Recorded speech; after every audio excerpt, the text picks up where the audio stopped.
ଭେଜାପୁରରୁ ଆଉ ପ୍ରକୃତରେ ମୋ ନିଜ ଗାଁ ହଉଛି ଚାରଡ଼ା। ଜଷ୍ଟ ଦାମନଯୋଡ଼ି ଠାରୁ 12-15 କିଲୋମିଟର ପାଖ। ଛୋଟବେଳରୁ ଆମେ ଦାମନଯୋଡ଼ି ରହୁଛୁ। ସର୍ବପ୍ରଥମ ଈଶ୍ୱରଙ୍କୁ ମୁଁ ଧନ୍ୟବାଦ ଦିଏ। ଆଉ ପ୍ରାତଃ କାଳରେ ଉପସ୍ଥିତ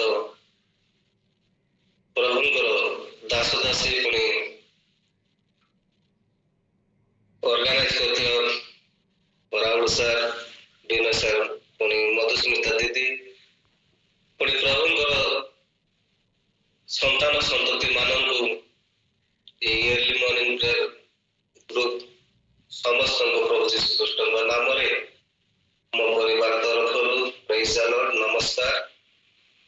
ପ୍ରଭୁଙ୍କର ମହା ପବିତ୍ର ନାମରେ ଧନ୍ୟବାଦ ହଉ ଯେ ଏହି ଜୁମ୍ ମାଧ୍ୟମରେ ବିଭିନ୍ନ ସ୍ଥାନରେ ପ୍ରଭୁଙ୍କର ଆରାଧନା ଉପାସନା ଚାଲୁଛି। ମୁଁ ଜୁମ୍ ମାଧ୍ୟମ କଣ ମୁଁ ଜାଣିନଥିଲି, ମାତ୍ର ମୁଁ ତୁଲୁ ଦାଦି ଆନ୍ଦ୍ରିୟ ତୁଲୁ ଦାଦିଙ୍କୁ ଧନ୍ୟବାଦ ଦିଏ। ସେ ମୋର ବହୁତ ସାଙ୍ଗେ ବଡ଼ ହେଲେ ମଧ୍ୟ ମୋର ବନ୍ଧୁ, ମୋର ସବୁ କିଛି ଦି ଜଣ ସାଙ୍ଗରେ ସୁଖ ଦୁଃଖ ସବୁ ଆମେ କୁହା କରୁଥାଉ। ମାତ୍ର ସେ କହିଲେ ଦିନେ, ଆଉ ଦାଦି ମୁଁ ଜୁମ୍ ମାଧ୍ୟମରେ ଗୋଟେ ଆମ ଝିଆରୀ ମିଟିଂ ଯୋଉ ପ୍ରାର୍ଥନା କରୁଛନ୍ତି ତାଇରେ ଜଡ଼ିତ ହବ କି କହିଲେ। ତାପରେ ମୁଁ ହଁ ଦାଦି ଠିକ ଅଛି ମୁଁ ଜଡ଼ିତ ହେବି। ସେଦିନ ଠାରୁ ମୁଁ ଜଡ଼ିତ ହେଲି। ତାଙ୍କୁ ମଧ୍ୟ ମୁଁ ପରିବାର ତରଫରୁ ଧନ୍ୟବାଦ ଦିଏ। ଏହି ମାଧ୍ୟମ ଦ୍ୱାରା ମୁଁ ଅନେକ ଲାଭ ପାଇଅଛି। ଆଉ ମୁଁ ଏ ପ୍ରକାର ବ୍ୟାକଗ୍ରାଉଣ୍ଡରୁ ମୁଁ ଆସିଛି ଯେ ମୁଁ ଜଣେ ଜେମ୍ସ ଖ୍ରୀଷ୍ଟିଆନ। ଆମେ ପ୍ରାୟ ମୋ ଜେଜେ ବାପା ତାଙ୍କ ଜେଜେ ବାପାରୁ ଆମେ ଜେମ୍ସ କଣ ସେ ମନ୍ଦ ନୁହେଁ। ଆମେ ଶିକ୍ଷା ଗ୍ରହଣ କରିବାର ଆମମାନଙ୍କର ଠିକ ନଥିଲା। ଆଉ ପ୍ରଭୁ ଏ ପ୍ରକାର ଜୀବନରେ କାଟୁ କାଟୁ ପ୍ରଭୁ ମୁଁ ଭଲ ପ୍ରକାର ଦିନରୁ ମୁଁ ଗୋଟେ ବିଜନେସ ବେପାରୀ, ମୋ ବାପା ବି ବିଜନେସ କରୁଥିଲେ। ରାହୁଲ ସାର୍ ଜାଣିଛନ୍ତି ମୋ ବଡ଼ ବାପାର ପ୍ରାୟ ସେ ମଟନ ସପକୁ ଆସନ୍ତି ଆଉ ନିଅନ୍ତି। ତାପରେ ତାଙ୍କେ ଗଲା ପରେ ବାପାଙ୍କୁ ବି ଠାରୁ ବି ନଉଥିଲେ ମୁଁ ଜାଣିଛି। ଆଉ ସେ ପରିବାରରୁ ମୁଁ ଜଣେ ଆସିଛି। ପ୍ରଭୁଙ୍କର ଧନ୍ୟବାଦ ହଉ। ଆଉ ମୁଁ ପଢ଼ାପଢ଼ି ସମୟରେ ମଧ୍ୟ ମୁଁ ଖାଲି ବିଜନେସ ମୋର ଇଚ୍ଛା। ମୁଁ ଯେମିତି ଯେ ପ୍ରକାର ଟଙ୍କା ରୋଜଗାର କରିବି 9th କ୍ଲାସ 7th କ୍ଲାସରୁ ମୁଁ ଖାଲି ବିଜନେସରେ ଯେତେବେଳେ କହିବାକୁ ଚାହେଁ ପ୍ରଭୁଙ୍କର ଗୌରବ ନିମନ୍ତେ। ଆଉ ପଢ଼ାପଢ଼ି ସମୟରେ ମୁଁ ବିଜନେସ ଅନେକ ଅଛି। ଆଉ ଜେମ୍ସ ଖ୍ରୀଷ୍ଟିଆନ ହେଲେ ମଧ୍ୟ ପ୍ରଭୁଙ୍କୁ ମୁଁ ପ୍ରାର୍ଥନା କରୁଥିଲି। ଲେକିନ ମୁଁ ଗୋଟେ ମଦ ବିଜନେସ କରୁଥିଲି। ଆଉ ଅନେକ ସମସ୍ୟାରେ ପରିଣତ ମୁଁ ହେଇଥିଲି। ମଦ ବିଜନେସ କରୁ ଅନେକ ଟଙ୍କା ରୋଜଗାର କଲି। ପ୍ରାର୍ଥନା କରୁଥିଲି ମଧ୍ୟ ଯେତେବେଳେ ଲୋକମାନେ ମୁଁ ପ୍ରାର୍ଥନାରେ ମୁଁ ଜୀବନ୍ତ ସାକ୍ଷ୍ୟ ପ୍ରଭୁଙ୍କର ଗୌରବ ଉତ୍ସାହ ନିମନ୍ତେ ମୁଁ କହୁଛି। ଆଉ ପ୍ରାର୍ଥନା କଲା ସମୟରେ ଯେତେବେଳେ ଲୋକମାନେ ମଦ ପାଇଁ ଆସିବେ, ମୁଁ ପ୍ରାର୍ଥନାରୁ ଉଠିକି ବି ଯାଇ ମଧ୍ୟ ମୁଁ ଦିଏ। ବିଶ୍ୱାସ ଦିଏ ପ୍ରଭୁଙ୍କୁ କରୁନଥାଏ। ଆଉ ପ୍ରାର୍ଥନା ତ ପ୍ରାର୍ଥନା ଠିକ ଅଛି। ଏ ପ୍ରକାର ବଞ୍ଚିବା ପାଇଁ ତ କିଛି ବିଜନେସର ଆବଶ୍ୟକତା ଅଛି। ମାତ୍ର କୋଉ ବିଜନେସ ଆମ ଭାଗ୍ୟ ସ୍ପଷ୍ଟ ରୂପେ କହିଦଉଛି ଯେ କୋଉଟା କଲେ ଭଲ କୋଉଟା କଲେ ମନ୍ଦ ଆମେ ଜାଣିନଥାଉ। এই ପ୍ରକାର କରୁ କରୁ କୌଣସି ମଧ୍ୟ ଲାଭ ପାଇଲେ ନାହିଁ। କିଛି ଲାଭ ପାଇଲେ ନାହିଁ। ଅନେକ ଟଙ୍କା ରୋଜଗାର କଲି। ଆଉ ଆମ ଗାଁରେ ପ୍ରାୟ ଗୋଟେ ଶୂନ୍ୟ ଲୋକ ଅଛନ୍ତି। ଆଉ ଆମ ଖ୍ରୀଷ୍ଟିଆନ ଲୋକ ବି ବହୁତ ଅଛନ୍ତି। ପ୍ରାୟ ଏବେ 200-300 ଘର ହେବ। ଆଉ ଅନେକ ଲୋକ ଅଛନ୍ତି। ତାଙ୍କ ମଧ୍ୟରେ ଅନେକ ପ୍ରାର୍ଥନାରେ କିଛି ନାହିଁ, ଖାଲି ମଦ ମାଂସରେ ସେ ରହୁଥିଲେ ସେ ସମୟରେ। ଆଜି ପ୍ରାୟ 20 ବର୍ଷ ତଳ କଥା 17-18 ବର୍ଷ ତଳ କଥା ମୁଁ କହିବାକୁ ଚାହେଁ। ପ୍ରଭୁ ଏ ପ୍ରକାର କରୁ କରୁ ମୋ ଜୀବନରେ ଶାନ୍ତି ଆସିଲା ନାହିଁ। ଭ୍ରମଣ କଲି ଖାଲି। ତାପରେ ସେ ବିଜନେସ ଟା ମୁଁ ବନ୍ଦ କରିଦେଲି। ଏମିତି କରୁ କରୁ ଆଉ ଗୋଟେ ବିଜନେସ ମୁଁ ଧରିଲି ଯେ କାକିଲି ମଠରେ ମୁଁ ପଢାପଢି କରୁଥିଲି। ପଢା ସମୟରେ ହିଁ ମ୍ୟାରେଜ ହେଇନଥିଲି। ଆଉ ସେଠୁ ମୁଁ ଖଲି ବେପାର ଆରମ୍ଭ କଲି। ଏ ପ୍ରକାର କରୁ କରୁ ମୁଁ ସର୍ଟକଟ୍ କହିବାକୁ ଚାହେଁ, ସେଟା ବି ମତେ କିଛି ଲାଭ ପାଇଲେ ନା। ତାପରେ ପ୍ରଭୁ ଏତେ ମହାନ ପରମେଶ୍ୱର ସେ ମୋ ପ୍ରତି କରିଅଛନ୍ତି, ତା ମୁଁ କହି ରହିନପାରେ। ଏ ପ୍ରକାର ରହୁ ମୋ ପରିବାର ମତେ ଉତ୍ତମ ସ୍ତ୍ରୀ ଦେଲେ। ମୋର ଗୋଟିଏ ସ୍ତ୍ରୀ, 2ଟା ସନ୍ତାନ। ମୋ ସ୍ତ୍ରୀଙ୍କ ନାଁ ହଉଛି ରଶ୍ମିତା ହିଆଲ, ମୋ ଝିଅଙ୍କ ନାଁ ନିକିତା ହିଆଲ, ବାବୁଙ୍କ ନାଁ ମୋ ପୁଅଙ୍କ ନାଁ ଏସ୍ ସାଲିମ କୁମାର ହିଆଲ। ସୁନ୍ଦର ସ୍ତ୍ରୀ, ପୁଣି 2 ସନ୍ତାନ ଦେଲେ। ପ୍ରଭୁଙ୍କ ନାମରେ ଧନ୍ୟବାଦ ହଉ। ମ୍ୟାରେଜ ମୁଁ କଲି। ଏଇ ପ୍ରକାର ରହୁ ରହୁ ପରମେଶ୍ୱର ତ ଦୁଃଖ ଆଉ ସୁଖ ମଣିଷକୁ ସାଙ୍ଗେ ସାଙ୍ଗେ ରଖିଅଛନ୍ତି। ସବୁବେଳେ ମଣିଷକୁ ଦୁଃଖ ନୁହେଁ, ସବୁବେଳେ ସୁଖ ନୁହେଁ। ଯେତେବେଳେ ଆମେ ମ୍ୟାରେଜ କଲୁ, ମୁଁ ଟିକେ ଯିବାକୁ ଚାହେଁ। ମୁଁ ଘରରୁ ଲଭ୍ ମ୍ୟାରେଜ କଲି। ଆଉ କହିବାକୁ ଚାହେଁ ପ୍ରଭୁଙ୍କ ପର୍ବ ପାଏ। ଆଉ ମୁଁ ଗୋଟିଏ ସାନ ଘରେ ମୁଁ ଭଡ଼ା ଥିଲି। ଆଉ ଆମେ କୋରାପୁଟିଆ ଲୋକ ତ ଗୋଟେ ଆଜବେଷ୍ଟ ଘର କରନ୍ତି। 3ଟା ରୁମ୍ ରୁ ଗୋଟେ ବେଡରୁମ୍, ଆଉ ଗୋଟେ କିଚେନ ରୁମ୍, ଆଉ ଗୋଟେ ବାରଣ୍ଡା ଟାଇପର। ଆମେ କିଚେନ ରୁମରେ ଭଡ଼ା ଥିଲୁ। ସେଇଠି ଆମେ ପ୍ରାୟ ଗୋଟିଏ ଖଟ, ସେତେବେଳେ ଝିଅ ନିକିତା ଜନ୍ମ ହୋଇଥାଏ, ମାସକୁ 100 ଟଙ୍କା ଲେଖା ଦଉଥିଲୁ। ଆଉ ମୋ ବାପା ମା ଘରେ ମୁଁ ଯାଇନାହିଁ, କାହିଁକି ଏ ପ୍ରକାର ମୁଁ ଆଣିଛି। ରହୁ କଣ ଏ ପ୍ରକାର ପରିସ୍ଥିତିରେ ଆମେ ସଂଘର୍ଷ କରୁଛୁ, ହେଲେ ମଧ୍ୟ ମୋ ସ୍ତ୍ରୀକୁ ଧନ୍ୟବାଦ। ସଦାବେଳେ ସେ ପ୍ରାର୍ଥନା କରନ୍ତି। ବିଜାତି ସେ ନୂଆରେ ସେ କନଭେଟ ଧୀରେ ଧୀରେ ପ୍ରାର୍ଥନା କରୁଛନ୍ତି। ସେ ପ୍ରାର୍ଥନା କରୁଛନ୍ତି। ଆଉ ପ୍ରାର୍ଥନାର 2 ବର୍ଷ ହେଲା, 3 ବର୍ଷ ହେଲା କିଛି ଆମେ ଫଳାଫଳ ପାଇନୁ। ଆଉ ରହୁ ପ୍ରଭୁ ବେଜାପୁରରୁ ଆମକୁ ମା ବାପା କହିଲେ ଏଠି ପଳେଇ ଆସ। ଆଉ କାହିଁକି ସେଠି ରହିବ? ସେଠି ମା ବାପାଙ୍କ ସହିତ ଭଲରେ ସବୁ ରହିଲୁ, ଆଉ ଭଲ ମିଳିମିଶି ହଉ। ଆଉ ମାତାକୁ ଗଲା ପରେ ବାବୁ ସେଲିମ ଜନ୍ମ ହେଲା। ଜନ୍ମ ହେଲା ପରେ ପ୍ରଭୁ ଉତ୍ତମ କାର୍ଯ୍ୟ ଗୋଟେ ମତେ ଯୋଗାଇଲେ କମ୍ପାନୀରେ। ମୁଁ ଟେକ୍ନିସିଆନ ଭାବରେ କାମ କଲି। ପ୍ରଭୁ ଏ ପ୍ରକାର ରହୁ ପ୍ରଭୁ ଆଶୀର୍ବାଦ ଧୀରେ ଧୀରେ ସବୁ ବଢାଇଲେ। ଆଉ ପ୍ରଭୁଙ୍କର ଦାସ କହୁଥିଲେ, ଫିଲିପ ତାର 3 ପର୍ବ 6 ପଦରେ, କୌଣସି ବିଷୟରେ ଚିନ୍ତିତ ହୁଅ ନାହିଁ, କିନ୍ତୁ ସମସ୍ତ ବିଷୟରେ ପ୍ରାର୍ଥନା ଓ ବିନତି ଦ୍ୱାରା ଧନ୍ୟବାଦ ସହ ତୁମ ମାନଙ୍କ ନିବେଦନ ସହ ଈଶ୍ୱରଙ୍କ ନିକଟରେ ଜଣାଅ। ଆମେ ପ୍ରାୟ ପ୍ରାର୍ଥନାରେ ବିଶ୍ୱାସ କରୁଥିଲୁ, ପ୍ରଭୁ ନିଶ୍ଚୟ ଦିନେ ନା ଦିନେ ଆମ ମାନଙ୍କୁ ତୁମେ ସାହାଯ୍ୟ କରିବ। ପ୍ରାର୍ଥନାରେ ବଳ, ପ୍ରାର୍ଥନାର ଶକ୍ତି, ପ୍ରାର୍ଥନାର ସାମର୍ଥ୍ୟ ଅଛି। ଆଉ ରହୁ ଆମେ ବାବୁ ସାଲିମ, ତାର ଗୋଟେ ପ୍ରୋବ୍ଲେମ ବାହାରିଲା। ତା ପରିସ୍ରା କରିବା ପାଇଁ ପ୍ରୋବ୍ଲେମ ହଉଥିଲା। ତାପରେ ଆମେ ଜାଣିଲୁ ମୋ ପାଇଁ ପ୍ରାର୍ଥନା କରିଦବ। ମୁଁ ବିଲକୁ ଯାଉଛି। ହ୍ୟାଲୋ। हे प्रभु, ଏ ପ୍ରକାର ସମସ୍ୟା କାହିଁକି ମୋ ପରିବାରରେ ଘଟୁଛି? ମୋ ପୁଅ ପାଇଁ ଏମିତି 3 ବର୍ଷ ହେଇଥିଲା। ତାପରେ ତାର ପରିଶ୍ରମ କରିବାକୁ ପ୍ରୋବ୍ଲେମ ହଉଛି, ପ୍ରଭୁ ଆମେ ପ୍ରାର୍ଥନା କରୁଛୁ। ସଦାପ୍ରଭୁ ବାକ୍ୟ କହୁଛି କୌଣସି ବିଷୟରେ ତୁମେ ମାନେ ଚିନ୍ତିତ ହବ। କୌଣସି ମଣିଷର ଜୀବନରେ କୌଣସି ଗୋଟେ ୱାର୍ଡ ଲେଖା ହେଇନି, କୌଣସି ମାନେ ମଣିଷର ଯାହା ଆବଶ୍ୟକତା ଅଛି ସେଟା ଆମେ ବୁଝୁଛୁ। ଦିନେ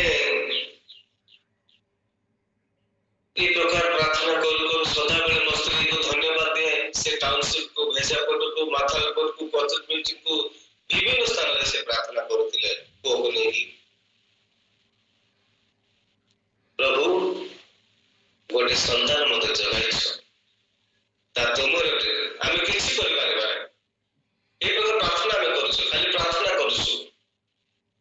ବିଶ୍ୱାସ କରି ପ୍ରାର୍ଥନାରେ ମାଥିବ 21:22 ବିଶ୍ୱାସ କରି ପ୍ରାର୍ଥନା ଯାହା କିଛି ମାଗିବ, ଯାହା ମାନେ ଆମେ ଯାହା ଆବଶ୍ୟକତା ଭଲ ବିଷୟ ମାଗିବା, ପ୍ରଭୁ ସଫଳ କରିବେ। ଏ ପ୍ରକାର ମୋର ଦିନେ ମୋର ଗୋଟେ ସ୍କୁଟର ଥିଲା, ଆଉ ମାଥାଲପଟରୁ ମୁଁ ଭେଜାପଟକୁ ଯାଉଥିଲି ବାବୁକୁ ପୁଅକୁ ଧରିକି। ତାପରେ ମୁଁ ଭାବିଲି ହେଲେ କଣ କରିବା, ମେଡିକାଲକୁ ତ ଏ ପ୍ରକାର ଏବେ ନାହିଁ, ଟିକେ ବଡ ହେଲେ ଅପରେସନ ହବ, ଏମିତି ଅପରେସନ ହବ, ସେମିତି ଅପରେସନ ହବ ବୋଲି ଲୋକ ବି ଆମକୁ ଡରେଇ ଦଉଥିଲେ। ମାତ୍ର ଆମମାନଙ୍କ ପ୍ରାର୍ଥନା ଜାରି ରଖିଥାଏ, ପ୍ରଭୁକୁ ବିଶ୍ୱାସ କରୁଥିଲେ। ଆମେ ପ୍ରାର୍ଥନାରେ ଆମେ ସଦାସର୍ବଦା ସ୍ୱାମୀ ସ୍ତ୍ରୀ ଆମେ ଲାଗିଥିଲୁ। ଦିନେ ମୁଁ ମାତାଲପଟୁ ଯିବି, ଟିକେ ବ୍ଲିଚିଂ ପାଉଡର ଟିକେ ଆଣିବି, ମାତାଲପଟୁ ଯିବି, ଆମ ଚାକିରି ଭାଇନା ଅଛନ୍ତି ତାଙ୍କୁ ମାଗିକି ଆଣିବି ବୋଲି ମୁଁ ବସିଗଲି ମାତାଲପଟୁ ମେଡିକାଲକୁ। ତାପରେ ସେ ପାଖରେ ଥିଲେ, ଜଷ୍ଟ ବାହାରେ ଛିଡା ହେଇଥିଲେ। ମୁଁ କହିଲି ଭାଇନା ନମସ୍କାର ବୋଲି କହିଲି। ନମସ୍କାର, ଭଲ ଅଛୁ? ସେ ପଚାରିଲେ ହଁ ଭଲ ଅଛୁ। ଆଉ ବ୍ଲିଚିଂ ପାଉଡର ଟିକେ ଦରକାର ଥିଲା ଭାଇନା ବୋଲି କହିଲାରୁ, ଏବେ ତ କଡ଼ା ହେଇନାହିଁ, ସେ ଆଉ ଜଣେ ଆସିଲେ ଯୋଗ ଆଉ ଜଣେ ଆସିଲେ ନବ, ନହେଲେ ଆଉ ଗୋଟେ ଦିନ ଆସିକି ନବ ବୋଲି କହିଲେ। ତାପରେ ହଉ ଠିକ ଅଛି ଭାଇନା ବୋଲି ମୁଁ କହିଲି। ତାପରେ ମୁଁ ପୁଅଙ୍କ ବିଷୟ ମୁଁ କହିବି କି ନାହିଁ ବୋଲି ଏ ପ୍ରକାର ଭାବୁଥିଲି। ତାପରେ ରହିଲେ ନାଇଁ ସ୍କୁଟରଟା ବୁଲେଇକି ଆସ, ତାପରେ ହଉ କହିବି ବୋଲି। ଆଉ ଭାଇନା ଟିକେ ଶୁଣିବେ କି? ହବ, ମୋର ପୁଅ ପାଇଁ ଏମିତି ଟିକେ ପ୍ରୋବ୍ଲେମ ହେଇଛି, ଆଉ କେମିତି କଲେ ହବ ବୋଲି କହିଲା। ସେ କହିଲେ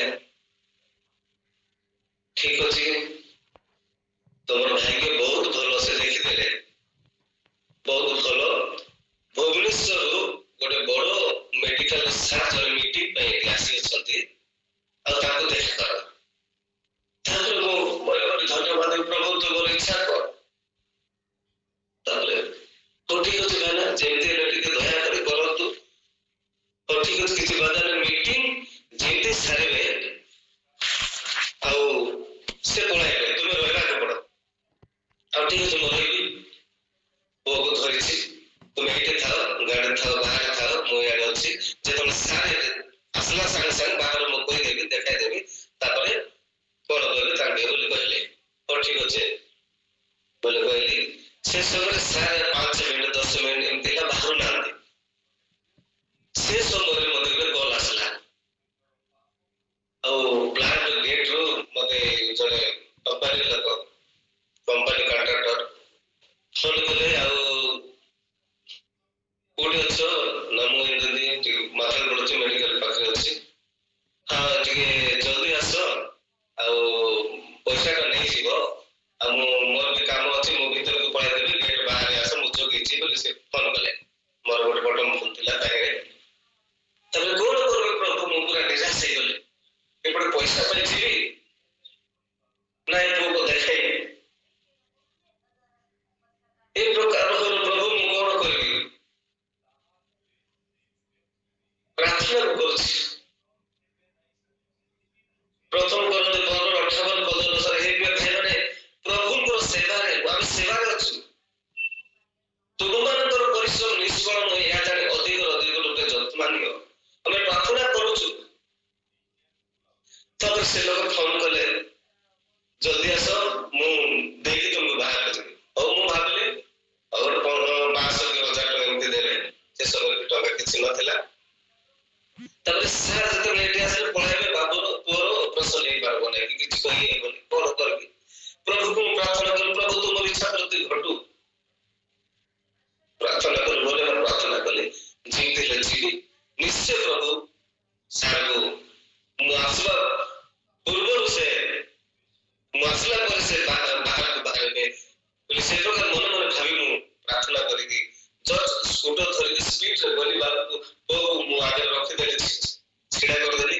ତାପରେ ସେ ଗେଟରେ ଯାଇ ଛିଡା ହେଇଛନ୍ତି, ଯେମିତି ଗଲି ଯାଇ ସେ ପଇସା ଦେଲେ। ପଇସା ଦେଲା ବେଳକୁ ସେ ପଇସା ବି ମୁଁ ଗଣିରେ ପକେଟରେ ପଶେଇକି ମୁଁ ଧରି ପଳାଇଲି। ଆସିଲା ପରେ ଯେତେବେଳେ ମେଡିକାଲକୁ ବାହାରେ ଷ୍ଟାଣ୍ଡ ମାରିକି ସେଇଠି ଛିଡା ହେଇକି ଗଲି, 4,000 ଟଙ୍କା ଦେଲେ। ପ୍ରଭୁଙ୍କୁ ମୁଁ ଧନ୍ୟବାଦ ଦେଲି, ପ୍ରଭୁ ତୁମେ ଜିହବାତିରି, ତୁମେ ଜିହବା ରାଖା, ତୁମେ ଖାଲି ପୁରା କରିବା ପରମେଶ୍ୱର, ଆଉ ପୂର୍ଣ୍ଣସ୍ତକୁ ତୁମେ ଖାଲି ପରମେଶ୍ୱର, ଏଇ ପୁରା ପରମେଶ୍ୱର ମୋ ସାଧ୍ୟ କରେ, ମୁଁ ଧନ୍ୟବାଦ ଦେଲି। ତାପରେ ଜଷ୍ଟ 5 ମିନିଟ ହେଇନେଇ ସାର୍ ପଳେଇଲେ।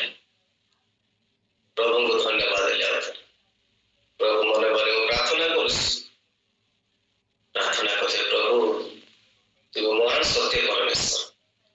ତାପରେ ଚାକିରି ମହିଳା କଲେ, ସାର୍ ଏ ପୁଅର ବାବୁର ଟିକେ ଏମିତି ହେଇଯାଇଛି, ଦେଖନ୍ତୁ।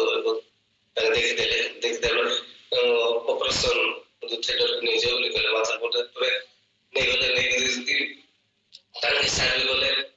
ତାପରେ ମୁଁ ବାହାରେ ଥିଲି, ସେ ଭାଇନା ହେଇଗଲେ, ତାଙ୍କୁ ଧନ୍ୟବାଦ ମୁଁ ଦିଏ। ଏବେ ପାରାଲାଇଜ୍ ଅଛନ୍ତି, ପ୍ରଭୁ ତାଙ୍କୁ ସୁସ୍ଥତା ଦିଅନ୍ତୁ। ଆଉ ଯେତେବେଳେ ଅପରେସନ ଟା ବାବୁକୁ ଶୋଇଦେଲେ, ବିଶ୍ୱାସ କରୁଛୁ ଆପଣ ମାନେ ପ୍ରଭୁଙ୍କୁ ଉତ୍ସାହ ନିମନ୍ତେ ମୁଁ କହୁଛି, ଯଦି ମୋ ପ୍ରାର୍ଥନା ସଦା ପ୍ରଭୁ ଶୁଣିଛନ୍ତି, ସମସ୍ତଙ୍କ ପ୍ରାର୍ଥନା ଶୁଣନ୍ତି। ଆଉ 3 ମିନିଟ ଲାଗିନି ଅପରେସନ ଟା ସେ କରିଦେବେ। ପ୍ରେଜ୍ ଦ ଲର୍ଡ। 3 ମିନିଟ ବି ଲାଗିନି ଅପରେସନ ଟା କରିଦେଲେ, କରିକି ଆଉ ଯୋଉ এই ମେଡିସିନ ଟା ନେଇକି ଲଗାଇବ ସୁସ୍ଥତା। ମୁଁ ଏତେ ଖୁସିରେ ପ୍ରଭୁଙ୍କୁ ଧନ୍ୟବାଦ ଦେଇ ମୁଁ ଆସିଲି। ଆଉ ଏମିତି କହିଲି ଘରେ, ଏମିତି ହେଲା। ପ୍ରଭୁ ଆଶ୍ଚର୍ଯ୍ୟ ଭାବରେ ଅପରେସନ ଟା ସକ୍ସେସ୍ କଲେ। ଆଉ ଗୋଟେ ସାର୍ ଭୁବନେଶ୍ୱର ଆସିଥିଲେ, ଏମିତି କେତେ ଟଙ୍କା ସରିଥାନ୍ତା, କଣ ହେଇଥାନ୍ତା, କୁଆଡେ ଆମେ ନେଇଥାନ୍ତୁ, ମାତ୍ର ଆମର ଯୋଜନା ପ୍ରଭୁଙ୍କର ଯୋଜନା ଏକ ଭିନ୍ନ ପ୍ରକାର। ପ୍ରଭୁ କାହିଁରେ ଧରନ୍ତି, ସେ କାହିଁରେ ସଦାପ୍ରଭୁ ଆଶୀର୍ବାଦ କରନ୍ତି। ତାପରେ ଆମେ ଆସିଲୁ, ପ୍ରଭୁଙ୍କୁ ଧନ୍ୟବାଦ ଦେଲୁ। ଏବେ କୌଣସି ମୋ ପୁଅକୁ ଅସୁବିଧା ନାହିଁ, ପ୍ରୋବ୍ଲେମ ସେ ଉତ୍ତମ ଭାବରେ, ଉତ୍ତମ ସନ୍ତାନ ଭାବରେ ସେ ପ୍ରଭୁଙ୍କ ଦୟାରେ ବଢୁଛି।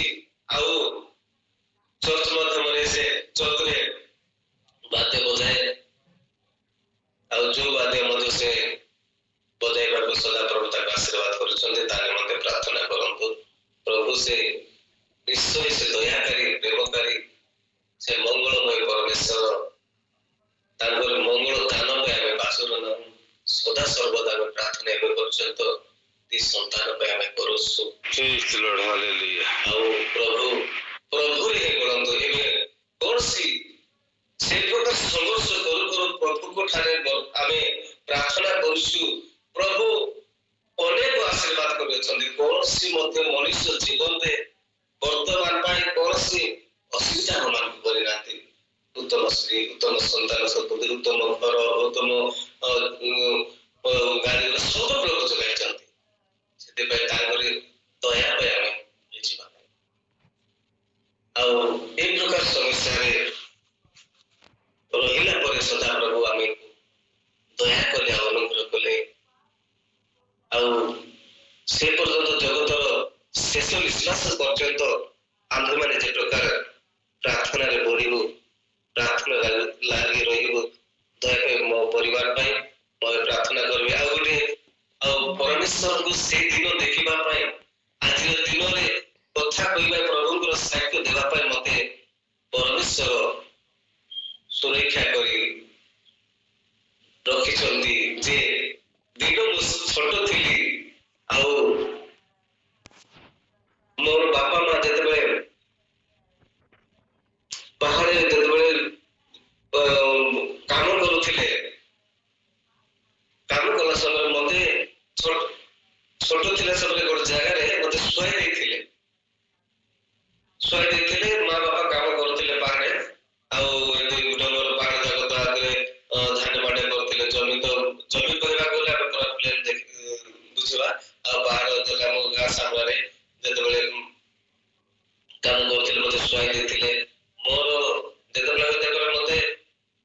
ବର୍ଷେ ନା ନାଇଁ 6-7 ମାସ ହେଇଥିଲେ ମା କହୁଥିଲେ।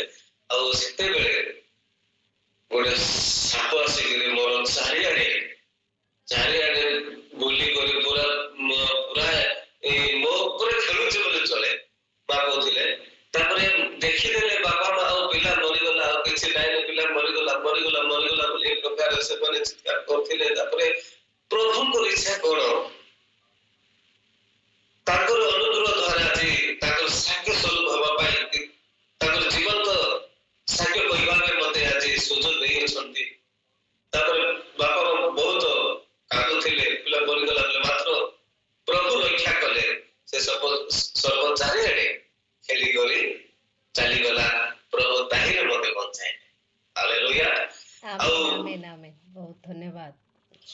ଆଉ ଗୋଟେ ଯେତେବେଳେ ଆମ ଗାଁରେ ପୁରା ଗାଁ ଗହଳିରେ ଏବେ ସମସ୍ତେ ଘର ଦ୍ୱାରା ଛାତ ଘର, ଆଜବେଷ୍ଟ ଘର, ଟିଣ ଘର ସମସ୍ତେ କଲେ।